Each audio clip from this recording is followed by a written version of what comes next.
ሰው በሰውነቱ ብቻ ይከበራል እያሉ የሚናገሩ ሰዎች ሰምቻለሁ። ሰው በሰውነቱ ብቻ አይከበራል፣ አሁን የሰው ልጅ በሰውነቱ ብቻ ይከበራል ብለው የተናገሩ ሰዎች በዚህም ክብር አግኝተውበት ይሄ አያት የሚያመለክተው ሰው በሰውነቱ ብቻ እንደማይከበር ነው። እንደዚህ ያለ ሰው አይደለም፣ አውሬ ነው። አውሬ እንኳ አንበሳን አይበላም፣ ቀበሮን አይበላም፣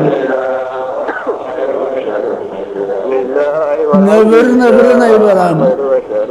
ሌላውን ጎሳ ይበላል እንጂ ስበሳችን የምንሰራውን እናውቃለን። እያንዳንዱ ሰው ጠፍቶ ራሱ ብቻ ቢከብር ራሱ ሊመቸው የሚፈልግ ኸልቅ ነው የተኸለቀው።